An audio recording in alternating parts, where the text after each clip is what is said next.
Welcome, and thanks for joining us at the Grown-Ups Table. I'm Dave Patterson. And I'm Dylan DeQuano. This is the podcast where we talk to you about the shit you never learned, but you probably should have. What's going on, Dave? Not too much. Just a nice Thursday evening. Weather's cooled down a little. It was pretty hot there for a while. Yeah, welcome to September. I was going to say, that's a big change because most of our episodes we've complained about the cold because we recorded way back in the spring. Yeah. And now I'm grateful for cooler weather. So that's probably a weird flip 2 episodes into re-recording. Yeah, we skipped all the nice warm times. We don't get very much of that up here, though. No, you get a little nice warm time and then a lot of really hot time. Mm-hmm. And then it fades fast. But I complain all winter, so I tell myself I can't complain when it's really hot. Yeah. I only get to complain one season a year. The classic conundrum. It's too cold, it's too hot, it's too just right. I wish it was hot. It's too just right. I wish it was freezing. No one's ever said that. No, yeah. They need to get punched. Yeah. Don't wish that cold upon me. No. I heard an ad that it's on the radio that it's time to get your snowblower tuned up. And I just about drove my car into a tree. Yeah. That's I was too not early ready for that, man. Well, it's like when you're mid-August and they've got the Halloween decorations. Oh, I saw the Halloween candy in the grocery store the other day. Mm-hmm. What the hell? And like, what? I get like selling your decorations and stuff ahead of time. People maybe want to plan. Am I buying the giant pack of 60 small bags of chips September 2nd? Also, if you buy 60 small bags of chips, how many of them do you still have by October 31st? 0. How many of you have them by September 13th? Oh, yeah. Oh, 0. I'm notorious for getting like the Halloween candy a week out and then 2 days before be like, shit, I got to go buy more Halloween candy.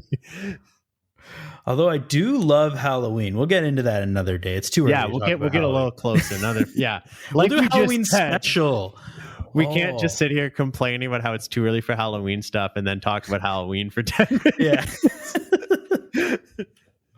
Know what we should talk about, though? What's that? We went on a fishing charter on the weekend, you and I. Yeah. We were going salmon fishing in Lake Ontario, right out of Port Dalhousie. Some big kings. Yeah. How did that go? We got skunked. Yeah. According to our guide, we are the first group he's ever taken on a charter to get skunked. So that's a terrific honor that we hold. Yeah. And I've gone fishing. I've gone fishing with you 4 or 5 times, I think. And never once even a nibble. It's either I'm bad luck with you. I've fished before and caught fish. Yeah, I fish frequently. So I don't know. I don't know why we can't seem to do it together. No. But guide was a good dude. He felt bad, agreed to take us back out. No cost to kind of put a more positive end on this experience. So I'm not going to lie. Classy move by him. And it was fun. We spent a few hours out on Lake Ontario. Yeah, that's what I was going to say. Chasing some fish around. It's a good time. Yeah, it was a nice, beautiful day after they had called for thunderstorms for like a week on that day, and we got out there, just sunny, beautiful weather. Like I didn't, even if we didn't get to catch a fish, I still had a great time. Yeah, for sure. And we'll get back out, have another great time, and catch put some damn fish in the cooler. Yeah, that's the goal. Some salmons. So since then, I guess that was Saturday. It's Thursday. What have you been working on since then, Dylan? Working on since then. I was thinking about this earlier, and really, that's good. I usually forget to think about it till I hit record and think, uh-oh. Yeah, I haven't really been doing anything. We'll talk about movies and stuff later, but maybe I'll get into it now. What I've been doing is watching the show Heroes, the 2006 NBC drama. Nice. It's awesome. I watched it years ago, and I'm rewatching it with Emily for the first time for her. And the first season of this show is just incredible. It's so fun. It's so like engaging. There's so many different storylines that all meet up. Have you seen it before? I have not. Okay. It's a good watch. It's on Amazon Prime right now. But the first season, it's like 40-minute episodes, and there's like 24 episodes. So it's like a legit, this is fun. But second season was when the writer's strike happened back in like 2008 or something like that. And it's 11 episodes or something. And it just went way downhill and it never quite recovered. So I stopped watching after the second season because it just wasn't that good. But I think I'll give it a full go this time. If Emily's into it, we'll watch all 4 seasons. There you go. That's what I've been up to, really, is just watching Heroes. I also got a gym membership, so maybe that's probably a more productive thing that would be better to talk about on a podcast like this. Gym yet? Yeah, I got a couple, like a good, I don't know, probably 5 or 6 times since we got the membership. Went last night, worked on back stuff and chest stuff, and I ran on a treadmill for 20 minutes. They have this treadmill there that is like it's like a manual treadmill. Yeah. Yeah. It's like, those take you got to get the hang of that. Yeah. You are very tired very quickly because it's just like running outside. You don't have the thing doing the work for you and you're basically just jumping, which is like kind of what people do on those treadmills sometimes. Yeah. You're really just lifting your feet. Yeah, and letting it run under you. And it's like, you burned 1,000 calories. There are people who put a lot more work in than I do, so I'm not here to judge. I'm just saying. No, and I'm pretty much talking about myself, but this thing makes you actually work. So that's what I've been doing, watching Heroes, going to the gym, getting ready for the school year with Emily. She's going back to school and she's just getting school supplies. And how about you? Have you been working on anything? Clarify in case we have any new listeners that Emily is your wife who's a teacher, not your child who's getting school supplies to go back to school. I think I mentioned it in the last episode. Okay, I'm just making sure that we clarify that point there. I'm neither dating nor do I have a school-age student in my household. There we go. Yeah. I feel like there was a better way to phrase that, but there we go. Yep. How about you, Dave? What have you been working on? Anything interesting? I bought a boat last week. That's interesting. Yeah. So right after we had our discussion with Jason, the brilliant financial advisor, I decided to be financially stupid and buy a used boat. They do say that a boat is the greatest investment one can purchase, right? Yeah. I was at Canadian Tire buying one of the millions of things you need when you have a boat. And I had a cart full of just random like ropes and fenders and God knows what. And I'm at the auto center getting a marine battery. And the guy just looks at my cart and says, I see you bought a money pit. Yeah, pretty much. How it feels. So the boat I got, it's in very good condition. So there's nothing big I have to do. But I'm realizing just how many little things you have to buy when you buy a boat. Mm-hmm. And it's in great shape, but it had never been like kept at a dock. So there's no dock cleats, no rope, nothing to tie it up with. Right. It was never trailered much. So you don't have any of the straps you need to hold it down on a trailer. You need fenders and bumpers for the dock and all these different, a new marine battery, a battery charger. Then you got to go get new license plate for the trailer. It's like, I thought I was done spending money when I got the boat. I've been like leaving my house probably twice a day because I forgot to get something else the last time I went to the store. Yeah, and those are just the functional parts, not even the fun. I'm not doing anything frivolous here, by the way. Like these are the things I need to get the boat to the water. No, like lake GPS or like fish finders. It came with a fish finder. Okay, there you go. Well, that was already on there. It was already pretty hooked up with like the solid important stuff. Hooked I just got up. Oh boy. Get it? Because fishing? Oh boy. Yeah, sorry. Yeah. There we go. All right. That's the end of the episode. Yeah, we're just going to go home. Thank you for sticking with this podcast for this long. This is the end of the podcast. Yeah. We're just going to tell Erin to F off. Speaking of Erin, who's our guest today, Dylan? Our guest is Erin Farrar. She is a dog groomer.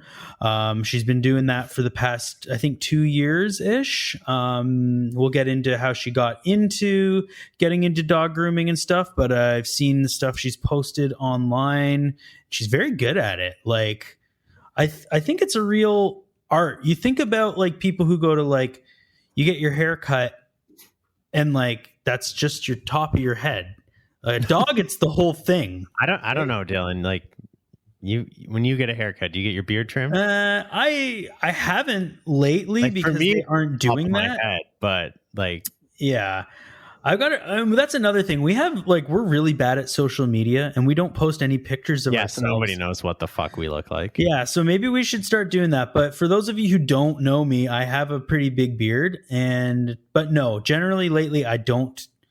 Even regularly, I don't, because I just find that it's way more expensive to do that. And it's something I can very easily do on my own. Yeah. Cause you can like do that it's all in the front, right? If you're looking in the mirror, you can see everything. Yeah. Cutting your own hair is trickier than that.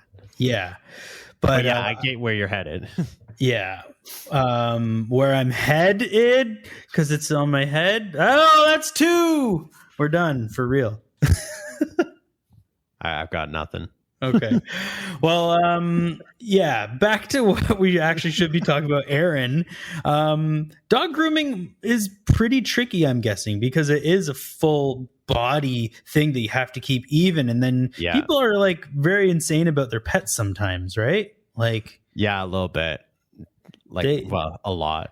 Especially like you see some of these like fancy looking poodles and like long haired breeds and stuff like that. And I guess that's something you got to consider when you get a dog. Like our dog is a little rat chihuahua and he just like sheds his short hair. And do you have to brush him even? No, we don't do anything. That probably is best for everybody, isn't it? Yeah. We give him a bath every once in a while, especially when he gets sprayed by a skunk, which is something I'm going to want to talk to Erin about. But otherwise, no, he is extremely low maintenance in terms of grooming. Yeah. So I've got an Aussie Doodle, so Australian Shepherd Poodle mix. So she doesn't shed, which means her fur just keeps growing and gets very shaggy and knotted. So during COVID, I actually decided it was partially due to COVID and partially due to me liking to save money on things I think I can do. I decided I was going to try and learn how to groom her myself. So I've got a lot of questions for Erin. Yeah. But I can definitely speak to how difficult it is and how many different things there are that you don't think of and all the different aspects. And with her like poodle coat too, you'll be like, get to the face and be like, there is fur growing in like 18 different directions here. How do I trim this? And that's things true. like that. And like, and there's the stuff you see, right? Where it, like, if I get a little patchy on her back, people see it. But then sometimes the stuff that matters most is like in between her paws and around the face and in the ears and the things that the average person's not going to see as easily. So there's really a lot to it.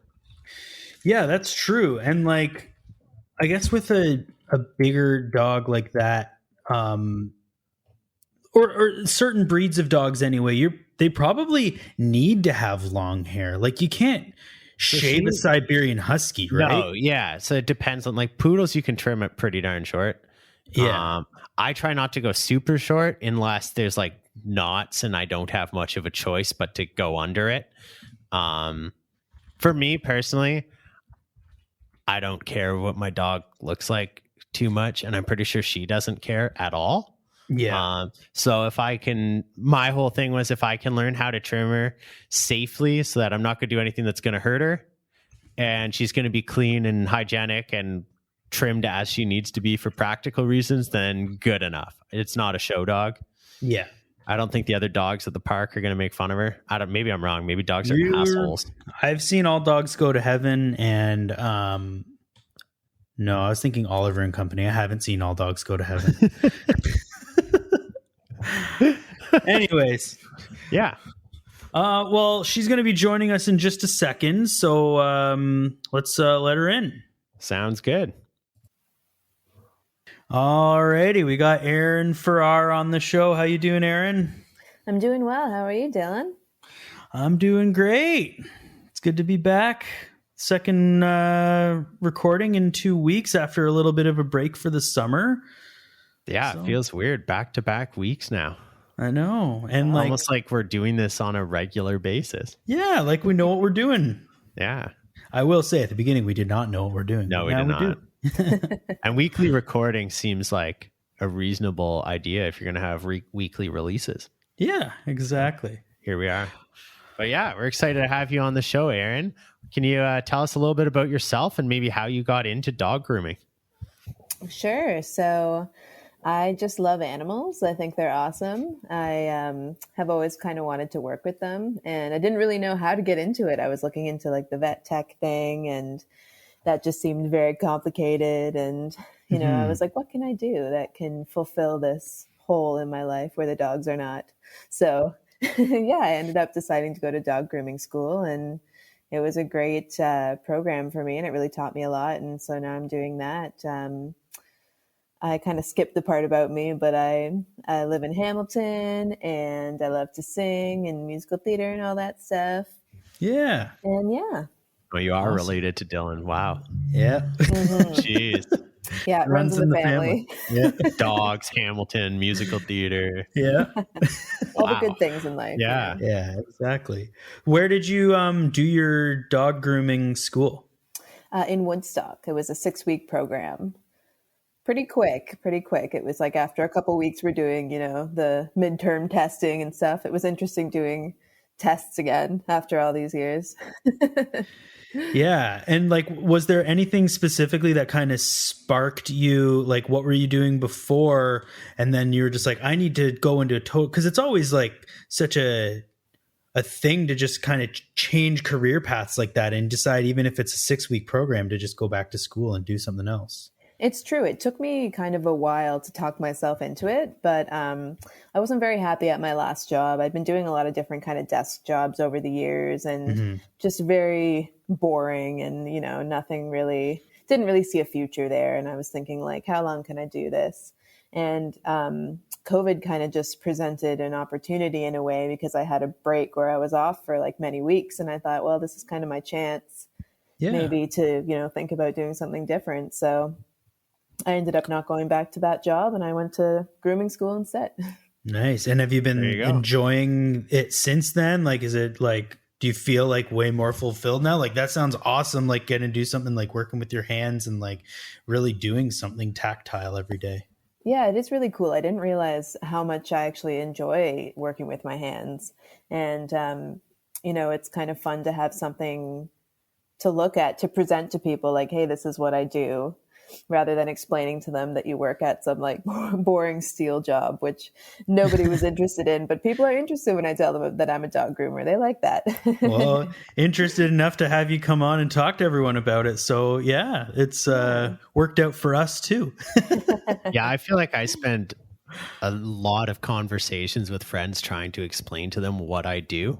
So yeah, having that thing to show this is what I did today, I absolutely understand that. Yeah, for sure. Yeah, no kidding.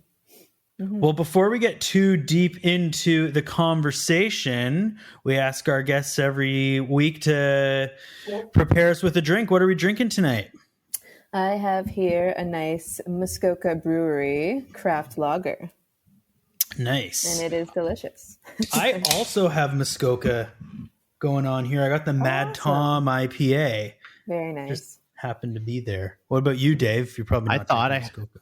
I thought I had a Muskoka in the fridge. When you sent that text earlier today, I was like, oh, that worked out well. And I was wrong. I did not have a Muskoka in the fridge. I had like 6 other breweries. So I'm going with the Whitewater Brewing Company New England IPA. Nice. Yeah. So a couple IPAs and a lager. There we go. All right. Well, cheers. Call it Thursday. Cheers. Cheers. I like the Mad Tom. It's got like... yeah, that's a great beer. Yeah, it's just like really drinkable, but hoppy and all the stuff I like. High alcohol. So we gotta like watch the clock now to see when Dylan starts to fade on us. Yeah, after one beer. So Erin, we talked a bit about what you do and how you got started. Do you groom anything other than dogs, or you just do dogs? It's just dogs for now. I'm hoping one day that I can learn to do cats too. Like, I have a cat, so I do his nails all the time and I give him some brushes, but I see some other groomers that, do shave downs. And I guess that's more because they're matted, like not really just for a look thing. But right. I hope to one day learn that. But for now, yeah, just dogs. And does your company where you do your dog grooming, do they only do dogs as well? Yeah, it's a dog boarding and daycare place. Okay. So it's very busy too. We get like 40 to 50 dogs some days. Wow. And so I'm the groomer there. So I get a lot of regulars. Yeah. Wow. Nice. Yeah, but cats in that situation now wouldn't work out as well. Yeah. Trying to trim my cat's nails in the best of times is a challenge. So Yeah, Dave, that's unlucky. A one-man job, it is not, I would say. Yeah. It is a two-person job for sure. Yeah. And I've got his carrier out because he's going to a family member's place for a few days this week. And he loves it there. Happy as hell once he's traveling. But trying to get him in that carrier is a battle. And I went to the basement to get something out today. And the little fucker was just napping in it, just taunting me. Wow. And yet tomorrow I'm going to want to get him in there and he's going to do everything in his power to resist. So yeah, one-man operation with a cat, everything's a little more challenging, especially when your dog runs around thinking they're helping. But yeah, lots of fun. Yeah, cats are bold. Yeah. They just do things on their own time.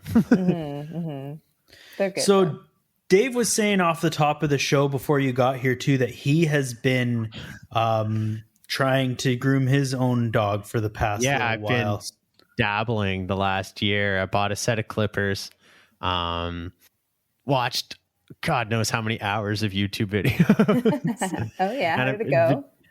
I've done it a couple times now. I'm getting better. She's great. And this is why I wanted to try it, because I know my dog is the most easygoing dog in the world with all this stuff. I was like, well, if you're ever going to learn it, this is the dog to... She doesn't flinch. She stands there perfectly still the whole time. Like, so as far as that goes, it's great. I've had to learn just like how not to use clippers. There's just a lot of like operator error stuff I've had to work through, and what to use when, and how to deal with like how to comb out a knot. And because she's a poodle mix, she's an Aussie doodle, so she's got that coat. Yes. So yeah, it's been a big challenge, but that's why I was excited to have you here too, because I feel like it's a topic I've spent a lot of time researching in the last year. Cool. No, that's awesome. I think it's great that people, take the initiative to do it at home and to learn what they can about it, because it'll save you money in the long term. Well, yeah, and that's why I got started. It's like, even if because especially again being a poodle mix, I have to have her in to get a full trim, right? Many times a year. Yeah. I was like, even if I can cut that down to 1 or 2 times a year and just do some touch-up stuff myself, that's going to be huge. Yeah, exactly. Yeah. Well, that being said, Leia is a very good girl, and she would be the kind of dog to experiment on. But you guys have both met my dog, and he is a nutcase. And if my dog was 5 times larger, but the same amount of aggression and hatred of other people, I'm sure it wouldn't be the best dog to learn on. So do you have anything? First of all, if that were true, I'd be dead. That would be a terrifying thing. He probably wouldn't be, because I think that his size is part of what drives his aggression. Right. Just that like small dog thing. But let's say there are dogs who like really don't like the process, or like don't like meeting new people, blah blah blah. Like, you come across those, do you have any tips for like how to deal with that, like dogs who are not having a good time when they go to the groomers? It's different from dog to dog, definitely, because it depends on what they're not liking. Like, some dogs really hate nail trims. I mean, I wouldn't say any dogs like nail trims, but some dogs really, really hate nail trims. Yeah. And some dogs like really hate the dryers. So if there's like little things that you can do like during those processes to kind of ease them into it and to make them feel a little bit more comfortable, I think that's pretty key. Like, sometimes we have frozen treats like peanut butter and pumpkin mixed together that we put in these little plastic toys, and then they have to lick it all out and through many crevices. So that takes them a little while to do. So sometimes I trick them with that and then do their nails. I think like just being really loving and, calm toward them really helps too. And, taking it slow and just kind of letting them have the time to get used to it. Yeah. And I guess that there's probably a lot, and I don't know if this is like what you learned in your dog grooming program or just being on the job and like working with all these different dogs, but probably a lot of dog psychology goes into this and like getting to know how different dogs act in certain situations and what all dogs, or most dogs anyway, generally like, or what dogs don't like, and like how to deal with those different scenarios. I had a question kind of about dog psychology, which maybe is weird and maybe is not something even answerable. But do you feel like dogs are aware of them, like in being in a groomed state, or like do they seem happier once they've been groomed? Like I feel like $1,000,000 when I go get a great haircut. Do dogs seem to feel like that too? I think so. Like from what I've seen so many dogs prance and jump around the room after I take them off the table. And maybe that's just because they really need to pee after a couple of hours. Or maybe it's because they're really happy that they smell fresh. And, you know, especially if they were in kind of a poor condition, if they were really matted and like tangled and whatnot. And just the hair can get heavy on them too. So like having a nice haircut just makes them feel lighter and so much better. And if their nails are long, that can hurt too sometimes. So I think after the process, they definitely are happy. I think, you know, I mentioned my dog's coat, and Dylan's dog's obviously very different. Like there's so many types of dogs these days, and they all look so wildly different and feel different if you pet them. What are some things, like if you're adopting a dog or getting a puppy, whatever situation it is, what are some things you should know about different types of dog fur and the needs of different breeds? That's a good question. I think there's a lot that definitely goes into that because like it really kind of depends on your lifestyle and what kind of would fit with that too when it comes to a dog. Like some people are really, you know, adventurous and they like taking their dogs out with them like on, you know, hikes every weekend and like swimming through lakes and whatnot. So like if you know that's what you're going to be doing with your dog, maybe like a long-haired poodle isn't the best dog for you. Yeah. Like maybe something with a shorter coat, or like a lab, for instance, like they really like swimming and they have a short coat. So that's not going to be as much of an issue. Like you're not going to get mad at all the time. If you're somebody that, you know, isn't really into taking your dog to the groomer very often, like, you know, a Mastiff or like a boxer, a short coated dog like that would be, you know, better suited for you. So there's definitely a lot of things to think about. Yeah. Do you see a lot of dogs come in that are short hair that like maybe don't get groomed in terms of like their hair as much, but you're just bathing them kind of thing? Yeah, all the time. Yeah. I mean, even golden retrievers like have longer hair, but they mostly just get a bath and like a little bit of a trim. And then I do a lot of dog baths that are, you know, just strictly baths and nails and a little bit of de-shedding. But there's not really much to brush there. So Yeah. those ones are really quick. I like those grooms. Yeah, no kidding. And on that topic, do you like obviously when you're bathing a dog, I'm going to guess that you're not just using your Head and Shoulders that you got in your shower or like whatever kind of like Irish Spring. Yeah. Like is what kind, like if you did, A, would that be bad for your dog if anyone's going to try to give their dog a bath at home? And, B, are there any products that you'd recommend to people who are maybe going to go and try to do that? Yeah, I definitely would not use human shampoo because it's not good for the dogs. You want like a certain pH balance, and dog's hair is different than human's hair. So you could go to like Ren's Pets or like really any of the pet places, and they have a lot of different types of shampoos. Like, and some dogs have skin issues to begin with, so like an oatmeal shampoo or like more natural shampoos are better. And then you can find things that are like unscented, you know, because dogs can have allergies.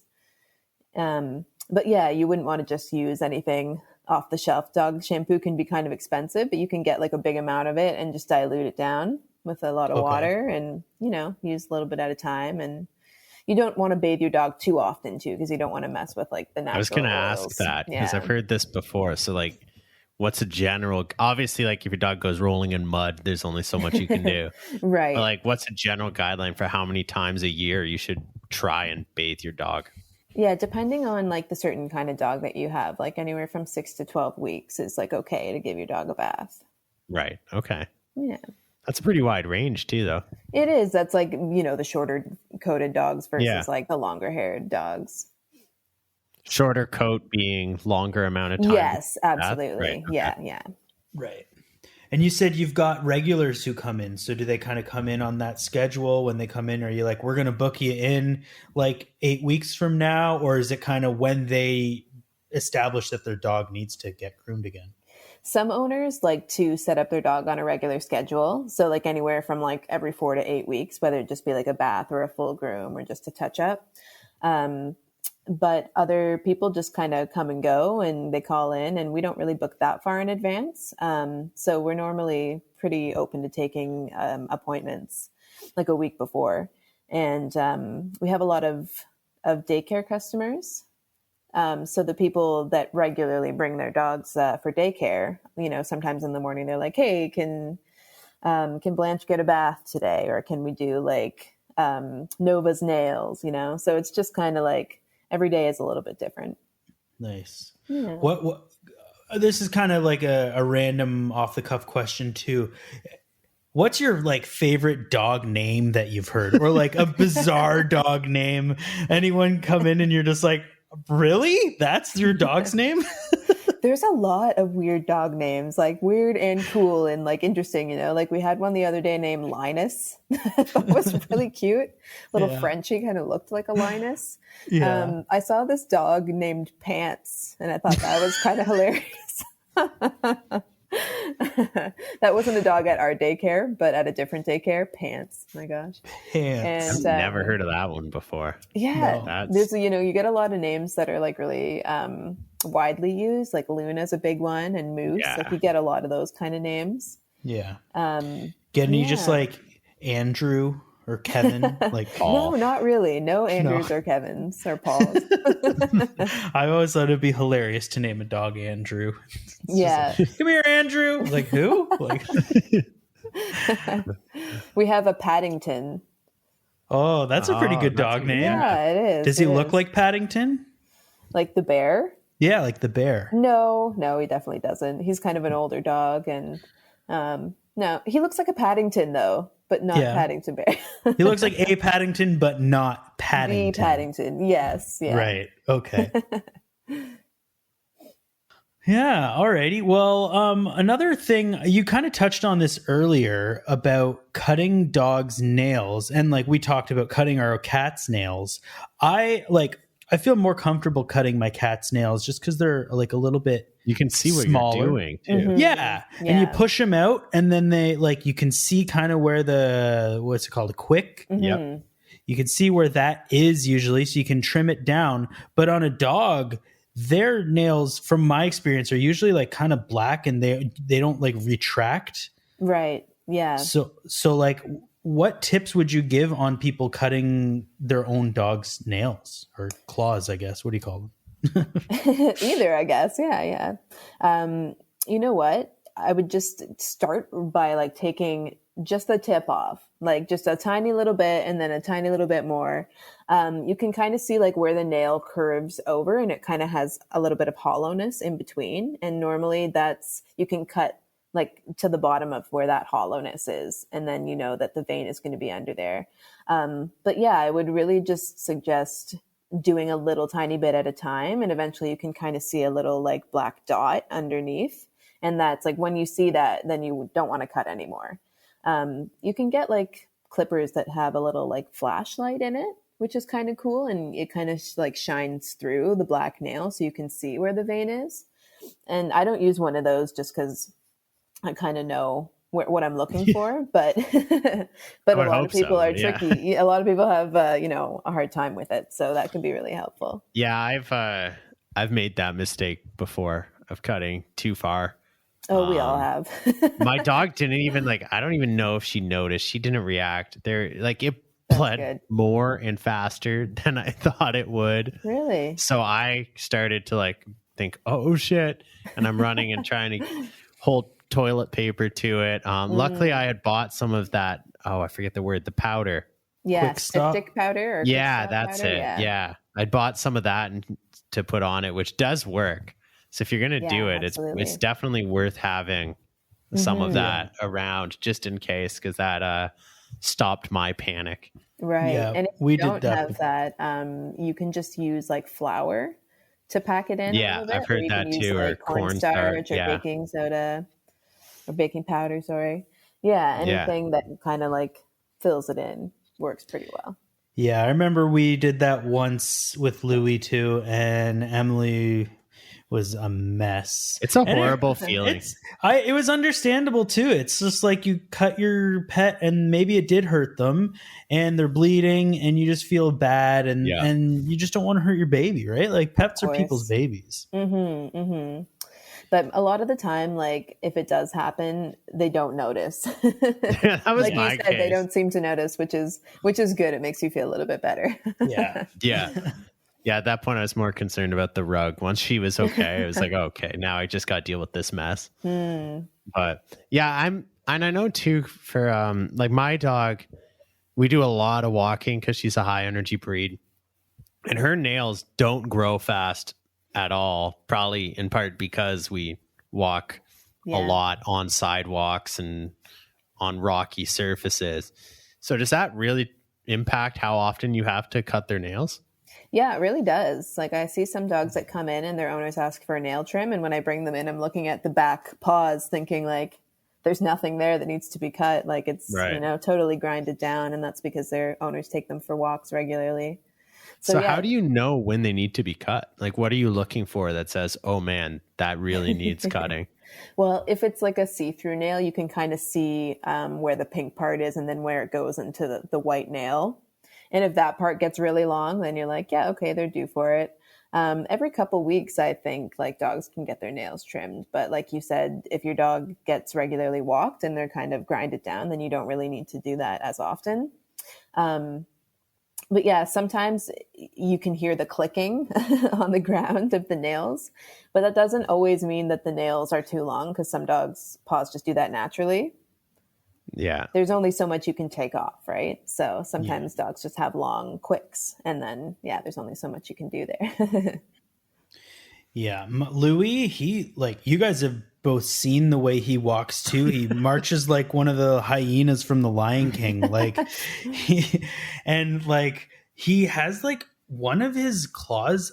This is a video that I'm showing you guys, but it's on like a really weird angle. And it's just like there's nothing really to even cut because it's just grinded right down. And I don't even know what to do with that. Like, I got to bring him into you, I think. And that's another point is like, when do you know when like you should just be bringing your dog into a groomer versus trying to do stuff at your own house? Like, I guess that depends on like the severity of the situation, like what you're wanting to do. If the dog has like a really badly like impacted nail, like if it's, grown so long that it's like grown into the pad of the paw or something, then you want to take them to the vet. Like, like if they're just long, take them to your groomer if you can't do it yourself. But some dogs, really, really freak out. So some dogs have to be, given medication to calm them down. And that's also kind of a vet scenario. Mm-hmm. And do you ever get dogs who come in and you're like, this needs to go to a vet? Like because of something that's going on? I can't I can't always say, hey, you have to take your dog to the vet, but I definitely suggest it sometimes. Like there was a dog last week that I thought had a skin condition. So I told their owners and I said, hey, this is what I think is going on. I think you should get it looked at, but I'm not a vet. So this is just an opinion, really. Yeah. What are some, like when we talk about a dog needing a full on trim, often it's because they've got it matted. Mm-hmm. So what are some ways to kind of prevent that from happening in the first place? Definitely brushing. Keeping up with brushing is like the number one thing you can do for your dog to help them not get mats to begin with. It can be hard and it can be annoying, but the more that you do it, the more they'll get used to it. And that'll really save you a lot of time and energy besides letting it get, to a point where you have to take them in and shave them right down. Yeah, I've been there. Mm-hmm. So if you get a dog and you're buying all this stuff, I remember when I was looking at brushes, there's like 80 different types of dog brushes. Yeah. What is like the standard brush people should have, or does it depend on breed? Like, what would you advise for like, hey, I need a dog brush. What should you get? Yeah, it depends on the type of coat that your dog has. But if you have like a long-haired dog, you can get a nice slicker brush, and it's like little wire bristles that kind of have a little hook on the end. And that's really good for brushing out the long hair. But then there's brushes that kind of look like human brushes. And really, it just kind of comes down to your preference. The short-haired dogs, they have de-shedding brushes that have like really, really fine bristles, and they're small. So it takes kind of the undercoat out from like the boxer coat, the ones that look like there wouldn't be anything to brush. They still have an undercoat sometimes, and you can brush it out with those things. So even having a comb too is great. I use a comb every single day. Yeah, I find those are good for working through light knots on my dog, especially. And there's like dematting tools that you can buy too, along with brushes that, will help you break up the mats so that you can brush them out more easily. And on the topic of matting and stuff like that, like you see sometimes on like, I don't know, like the dodo or like things like that on Facebook or whatever, with like a sad story of like this dog. Well, it's usually an uplifting story, but like a dog who comes from some sort of situation and they just look like so matted and like not taken care of. And like, if a dog like that ever comes in, is it like a multi-week process sometimes with some of these dogs? Like you got to like let things set in, or is it something that can be taken care of like pretty quick? Obviously, if it's a skin condition, they're probably going to their vet too. But like with just hair matting and stuff, is it ever like a multi-day thing that you have to deal with? Fortunately, I haven't had to deal with anything that's like a multi-day disaster. Yeah. But I've definitely had to work on dogs that were like in really, really bad condition. Not really because they came from a bad home or like a bad past or anything, but just because the coat was kind of neglected for too long, and they just weren't shaved, and maybe they were being bathed and they already had like tons of mats and stuff. So even today I had like a terribly, terribly matted dog. It took me an hour to shave this dog, and it was a small dog. Like it was like a Maltese Shih Tzu mix. Oh, wow. And yeah, so very small dog. Took a really, really long time, and I had to use like the shortest clipper blade. Yeah. And I felt really bad for the dog, but like you said, like you asked earlier if they feel happy, like after I shaved off all of those mats, she started jumping up on me and licking my face. Yeah. Thank you, That's got to be pretty rewarding feeling. It is, especially because you feel bad because it's really not a pleasant like situation for them to have to sit through all of that. But yeah, I think other cases, when dogs have been neglected or they were on the street, like sometimes that takes like weeks of, recovery from those kind of things. Yeah. Well, and then that just kind of got me thinking, because you're saying that sometimes you have to like just use the shortest clipper on a dog to get that down. But obviously some dog breeds, like I would think like a husky or like a Malamute or something like that. Like I'm assuming you can't just shave those dogs down, or like you can, but it's not good for them. Yeah, that's exactly it. You can, but it's not great for them. But in some cases, that's the best option. Okay. Their fur doesn't grow back the same, really, and it kind of messes with their undercoat versus the top coat. But you can do it sometimes if you really need to for the health of the animal. Yeah. I actually had a dog yesterday, like a Caissoned, and it's a big fluffy dog, and it kind of has almost like a Malamute. My uncle have one of those. Yeah. They're awesome, but they have so much fur. And it's very thick and like it's so dense. Yeah. And so this dog was so matted, like its whole stomach really needed to be shaved. There was no way to brush it out. It was so close to the skin. It was hurting the dog trying to brush it out. And they didn't want it to be shaved. So I said, okay, well, I'm going to leave it then. There wasn't really anything to do. Unfortunately, I can't make the executive decision to just do it because it's not my dog, but I would have liked to. Well, I'm looking up this Caisson right now. They're cool looking dogs. Yeah. Yeah. Really cute. Oh, the puppies are so cute. Yeah, they are.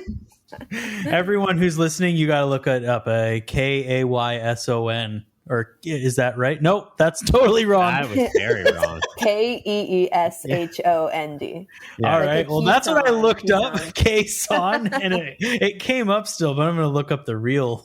A lot of dogs' names are pronounced very differently than how they look. Yeah. Oh, it's beautiful. So dog. let's say you've got a dog and it's not matted, it's perfectly fine. Is there anything to tell you like how short you should go other than just what you want it to look like? Like, I know for me, I'm always at the start of summer, shave it real short because I do a lot of hiking and she goes swimming and all of that. But like, is there any guidelines for how short you should go if there's not an issue determining that for you? I don't think so. I mean, you don't want to let it go too long just for the comfort of the dog. But really, I do like a lot of different lengths, and kind of just comes down to the preference of the owner. Like you said, like it makes sense to cut them a little shorter at the beginning of the summer. And then a lot of people leave their coats a little bit longer through the winter, just, keep them warm. So there's nothing really that says what you should do. Every owner is different. You get some weird requests sometimes. Yeah, for sure.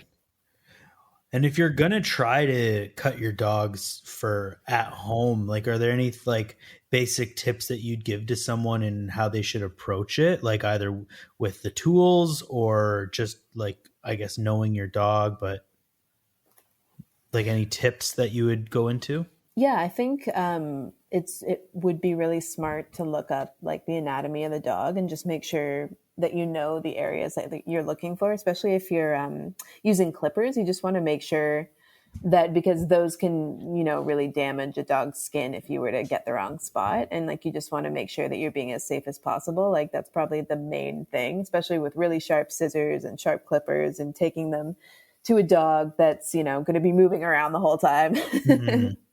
And yeah, I think there's a lot of YouTube videos that you can look up for information. Like they're really helpful. They kind of show you exactly like the motion that you want to use with the clipper and different techniques to hold the dog still.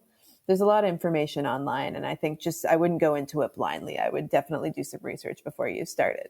Yeah, don't just. I would do that research before you even buy anything, because you want to like, if you watch those videos and you say, "Oh my God, I'm not doing this," then it's good to know that before you bought stuff. Yeah, it could be a little intimidating. Are there different clippers that you use for a dog than like, I mean, I have clippers that I would like trim my beard with, or like a haircut. Are they the same thing, or are they different for dogs? Your beard's bigger than your dog. It is. You can get different sizes of clippers. Like the ones that I have are bigger than like, what a beard clipper would be.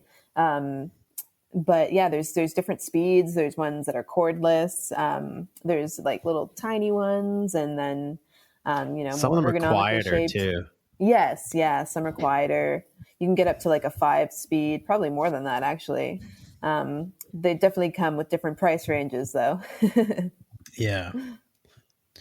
Yeah, I discovered mine had a turbo setting or some little boost thing you could hit. Oh, fancy. And I didn't realize that. And then my dog ended up with a bit of a reverse mohawk down her back. Oh. I once stripped down the middle a little shorter than the rest. Yeah. No, she probably didn't notice. Yeah, she couldn't have cared less. She was still jumping around and just happy as ever. Pretty much.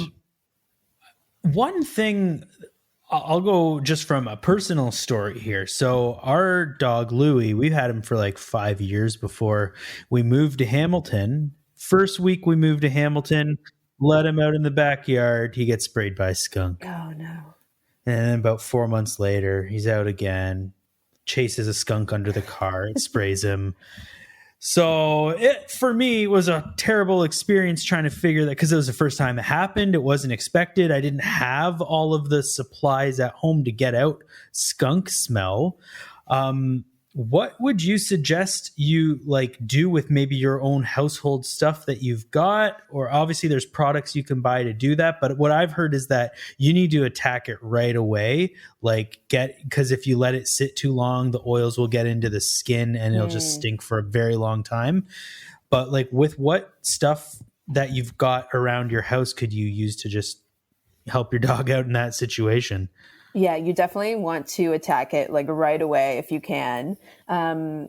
the remedy that we learned in school was just dish soap, hydrogen peroxide, and baking soda. And you just mix those things together. You don't let them sit. Don't let them sit there. You mix it all together. You put it on the dog and you let it sit for like no more than 3 minutes, because like that can bleach your dog's coat after a while. You don't want to let it sit there. The dog came out a blonde. But yeah, that chemical reaction is supposed to get rid of the smell. I haven't actually tried it myself. Luckily, I haven't had a, I know my family did that many times with their old dog. Yeah. She loved chasing skunks, and yeah, you end up well stocked on hydrogen peroxide, and everybody knows their role when it happens. Yes. Yeah. So you can find it online, like what the actual measurements of those things that you need to use are, but a lot of websites will have that information, and it's very helpful because they are kind of things that you might have at home more than, a skunk shampoo or a skunk spray. So dish soap, baking soda, and hydrogen peroxide. Yeah. It's not going to set off like a volcano, like high school project. Or you don't want to let it sit there like with the lid on, because it could explode after a while.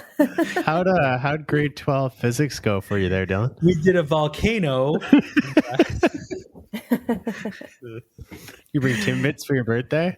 Yeah. Oh, and I was going to ask some. Oh, yeah. So there's nothing to the tomato soup thing. That's just an old myth. That's I don't think so. I think that was always for debunked. people, wasn't it? Was it? Like, I only heard that about like if people got sprayed by a skunk, you bathed in tomato juice. I never heard it for dogs. Oh, was it tomato juice or tomato soup? I thought it was tomato juice. Paste? I thought it was tomato juice. Yeah. Tomato paste. That would be so much tomato paste. Just 1,000 3,000 cans. And you can never even empty the can, so it would take you forever to fill the bathtub. You don't have the mini spatula. Cut yourself on the little metal thing. Exactly. Got like carpal tunnel from the can opener. Yeah, it would just be rough. All right, so just avoid the tomato anything if your dog gets sprayed by skunks. I mean, you can drink it if you want while you're doing it, but that's about it. Yeah, skunks. They're honestly super cute, but like they are.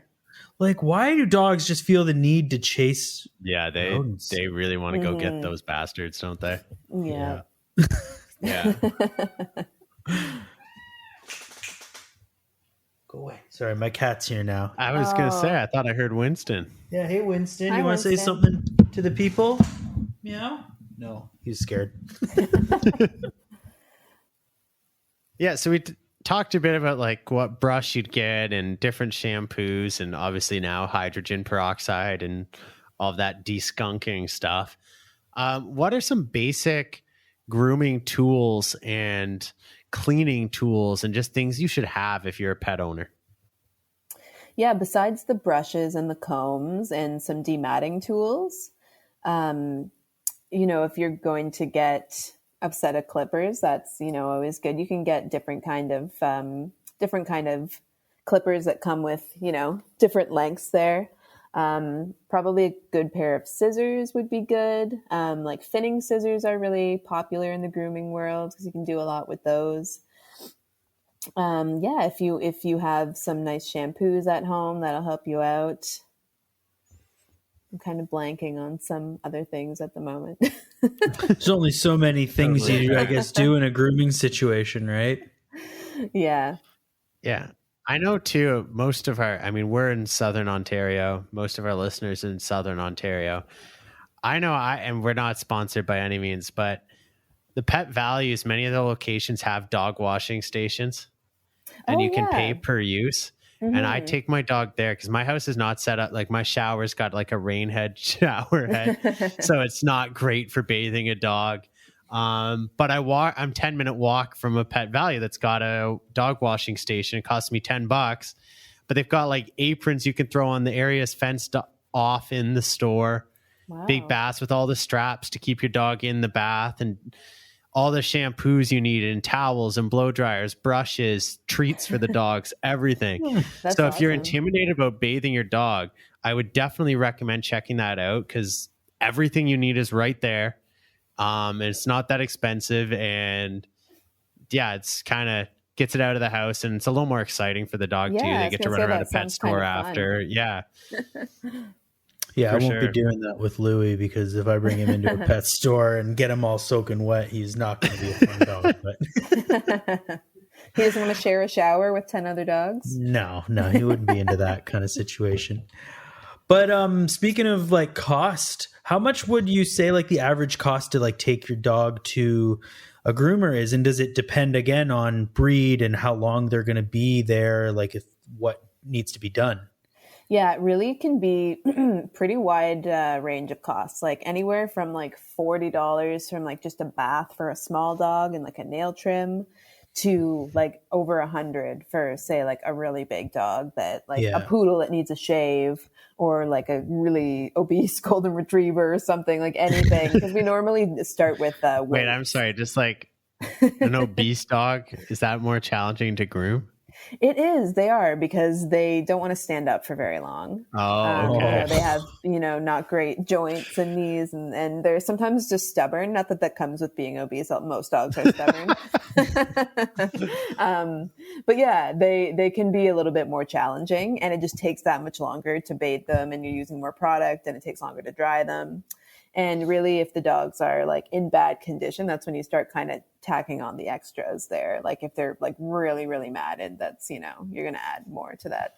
Well, I feel like, I don't want to generalize here or pile on people, but I feel like somebody whose dog is like, because like, let's be honest, if your dog's obese, like that's kind of on you to some degree. Like all of its food comes from you.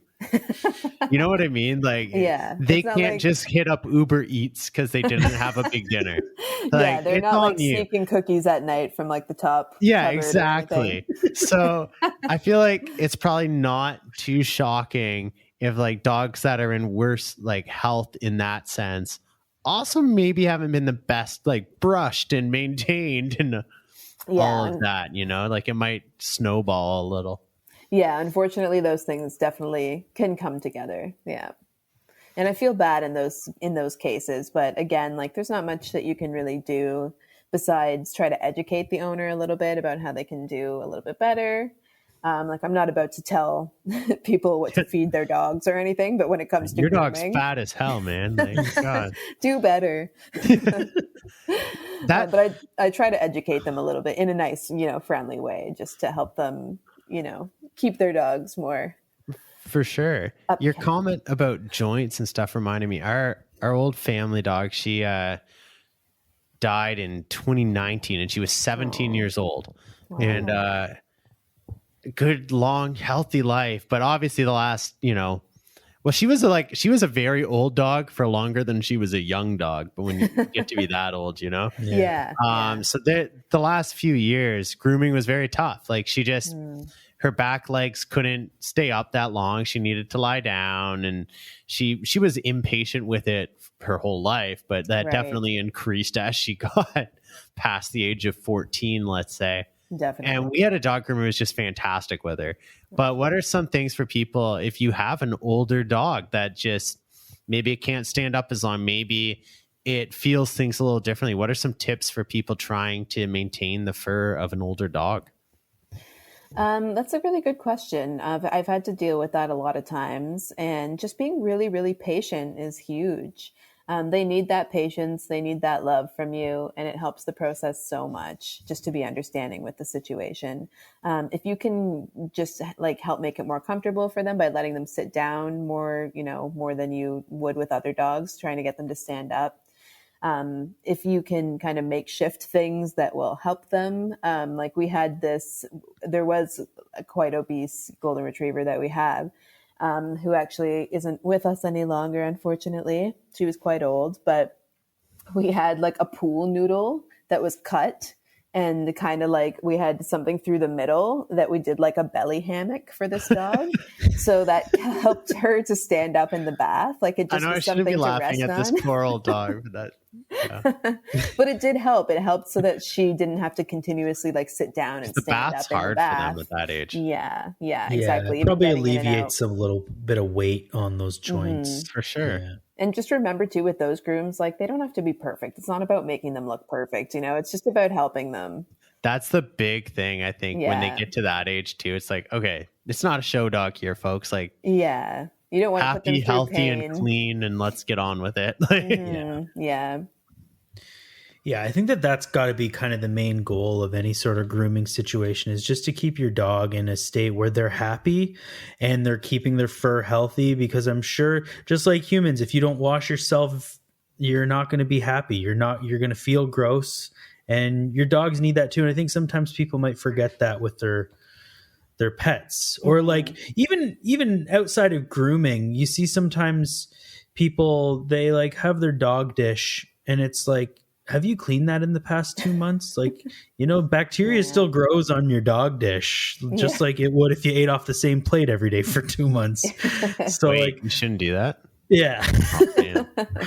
So I think people just sometimes need to, and I think a lot of people are, but sometimes people just aren't super mindful of those things. And that's just another point maybe on this podcast for any listener out there. If you're thinking about getting a dog, you need to think about, like Erin was saying, the kind of breed and what kind of maintenance that's going to take, but then just all the other factors. Before you got on here, Erin, Dave was talking about, he just bought a boat and he had to go to Canadian Tire and buy all these other things for his boat and buy all these things. Yeah. buy all these other things that you don't really think about when you first get the boat, because you're excited to get the boat. But it's the same thing when you get a dog. You need to get all these other things, and you need to be prepared for that. If you're 23 and you just finished school and you're moving out on your own, you're like, I'm getting a dog now. Think about all of those factors. You're just describing what happened to me 5 years ago. Yeah. It's a big undertaking to get a dog, because it's a life you have to care for. Dogs are family. It's a lifestyle change too. Yeah, and if you're not ready for that, you gotta rethink it. I don't think people realize how much work actually goes into having a dog. Yeah. Yeah.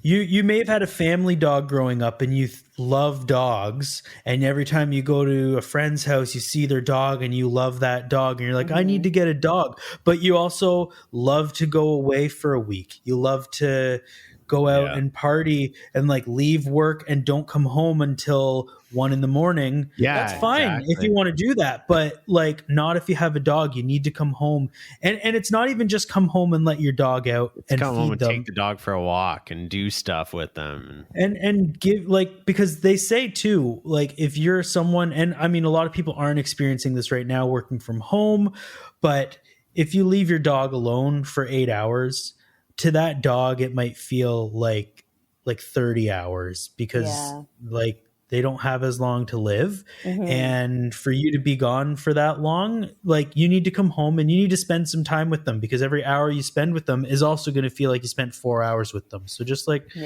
give them your time of day. Make sure you're ready to get a dog, not just for the grooming aspect, but just for every part of dog ownership. Absolutely. Yeah. It's not, and there are parts of it that suck. I love having a dog and I always want to have a dog, but I also feel like some people aren't in touch with the realities of it sometimes. And sometimes there's stuff you don't want to do. Your dog's thrown up on the couch and now you've got to deal with that, or the dog's not doing what you want it to. And there's, especially puppies, there's frustration involved, and it's an incredibly rewarding experience having a dog, but you need to be prepared that there's a lot of work and a lot of sacrifices in it as well. And you need to be understanding of what it looks like in total. Yeah, definitely. Yeah. But one question I had, and again, this is probably just because I've spent so much time researching dog grooming this year and learning all kinds of terminology I'd never heard of before.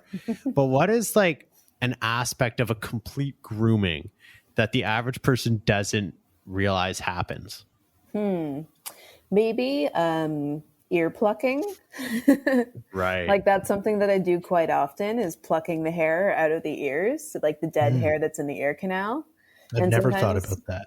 Yeah, because certain dogs don't have it. Your dog wouldn't have hair that grows really in there because it's just the type of dog it is. But poodles and doodles, all the curly ones, right? They get that hair, and a lot of them don't like it. But there's powder that we have that we, put on in their ear to make it easier for it to pull it out. And it's, it's an interesting thing. And we shave the bottom of the pads. of the feet and in between the pads, because that can make it hard for them to walk, and it can makes it slippery on certain floors. So shaving in between the paw pads, we really get into like all those spots, and in their armpits, they often get like mats that, you don't That's notice such that are a hard there. part to trim. It is. Yeah, it is. There's a lot of different angles that you can hold the arm at. Oh my or if God, you pinch the skin from the inside to just push the hair out. Mm-hmm. It's a lot of tricky spots, And what's another thing? Probably the less desirable areas to talk about around the butt. The sanitary that's trim. Private areas. The sanitary stuff's super important. You don't want those areas getting matted, right? Exactly. Yeah. And it's really like, it can be really hard to get those areas too sometimes, depending on the dog.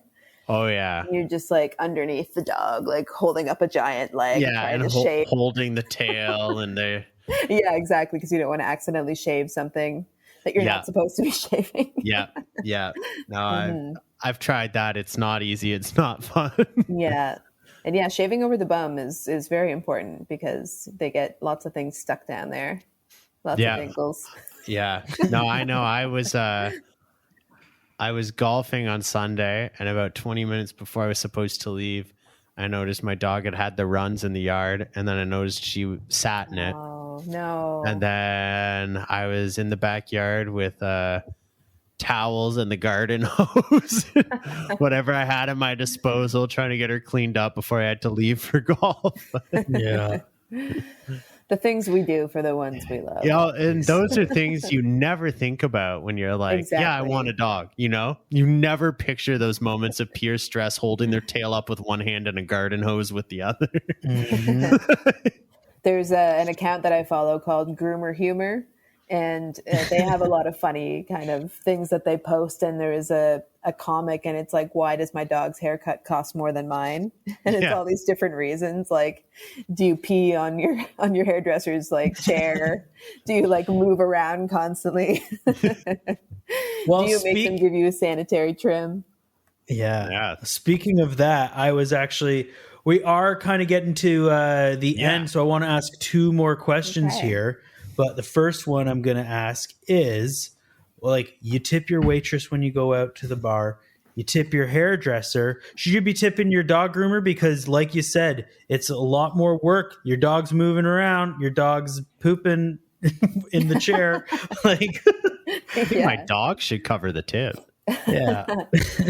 I mean, I'm biased, but I think you should, especially if you think it's, something that you would do for your hairstylists. And I don't see why it's different for a dog cut. I think because people are paying a lot more for getting their dogs groomed, sometimes they're thinking, oh, well, I'm already paying, a pretty penny to get this done. I shouldn't have to tip on top of that. But like we really do, we go through a lot for each dog. We really put the extra care in. We want to make them feel comfortable, and it's a lot of work, and it's not always easy. And I guarantee anyone who is going into your profession is going in it because they love it and because they're compassionate people who love these creatures and want to make their lives better by cleaning them and making them look the best that they can. So I knew that you were going to say, yes, obviously you should tip them, but this is a message to anyone out there who hasn't thought about that before. Yeah, do it, because they do a lot of work and you're not doing it yourself. We just went through an hour basically talking about all the stuff that goes into it. It's a lot of stuff. So. We didn't even cover much, really. Yeah, we actually wanted to get into A to Z or A to Z. We're Canadian. I don't know what the fuck that was.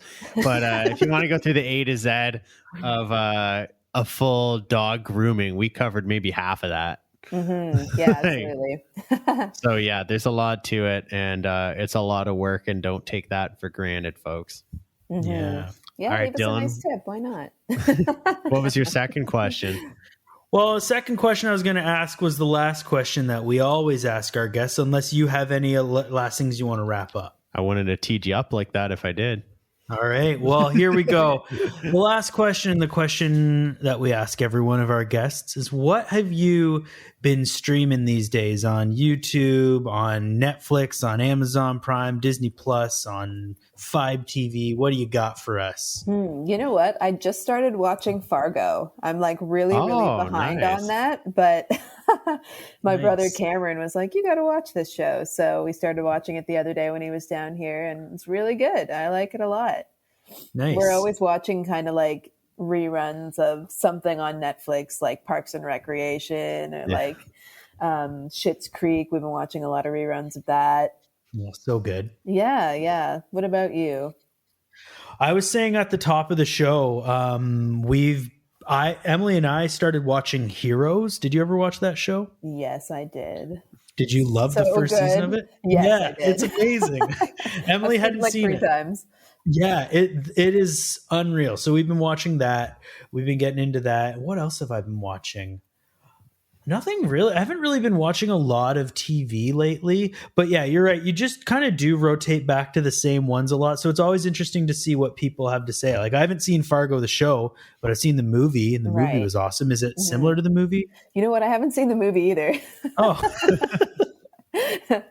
But no, I'm really enjoying the show. It's definitely Nice. very good. I like a lot of like mystery and like murder type stuff and horror movies and that kind of stuff. So I'm always trying to find things like that. I watched those Fear Street movies that were on Netflix. yeah. All 3 of those were good. Were they good? Yeah, I liked them. Yeah, they look cool. Like, Yeah. I hadn't seen them. From what I understand, they're like adult Goosebumps. Yeah, you know what? I had no idea that they were Goosebumps until after I watched it, and I was very surprised because they were quite gory Graphic? and adult for sure. Graphic, yeah. Dave, you got to tell us, what have you been getting into these days on the old streaming services? That can't just be baseball, because that's what you always say. Yeah, okay. Well, in the summer, that's pretty true. Football's around the corner, so starting a new show for me right now is a pretty bold move. However, I did just power through. There's a new documentary series on Netflix about 9/11 and the subsequent war in Afghanistan. And it's incredibly relevant because it provides a lot of the context for a lot of the discussion now about what's happening over there. And it was so good. I cannot recommend it enough. Like the 9/11 for people our age is one of those events you remember, but you we were too young to understand like the context of it when it happened. And I think to be able to watch something like that, that's going into it in such detail, where they're discussing with former Taliban leaders, as well as, chief of staff for George Bush, and like really high up people on all sides of that day, as well as everything that followed. It's a really, really well done documentary series, and highly recommend it. Is that the one called Turning Point? Yeah, Turning. That's cool. the name. I couldn't remember what the title was.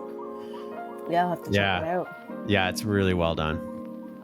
Well, just want to say while we're wrapping up, thank you so much for coming on today and talking to us about your expertise in dog grooming, and just it was a fun conversation just to hear the stuff that you deal with, and and the stuff we don't think of. So thanks so much, Erin. We really appreciate having you on the show. You're welcome. Thanks so much for having me. It was fun. Thanks again to Erin for all of the insights on pet grooming and all of the things that I'm doing wrong and probably need to get better at. You can find her on Instagram at GroomerGirlErin or at Houndaway Incorporated in Brantford, Ontario. So we've decided that we're actually going to move this to a 2-week format moving forward. We have... I don't know. We're just busy guys, kind of, and it's hard to... This is not paying the bills yet, so we still have to keep our day jobs, and that's just being a pain in the ass.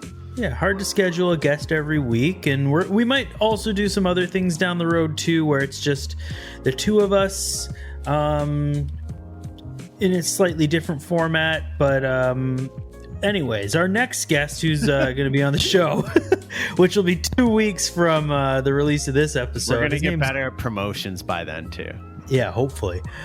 His name is Dustin Forrester. He's a realtor with the Agent Gordon team at Royal LePage in Guelph, Ontario. He's going to come on the show. He's going to talk to us about like everything to do with real estate, essentially, for newbies out there, first-time home buyers, what the whole process looks like. I even want to get into stuff too, like for people who aren't maybe ready to buy their first home, like just maybe why you'd use a realtor to find a rental property and what other services they offer, even commercial, like we could get into that.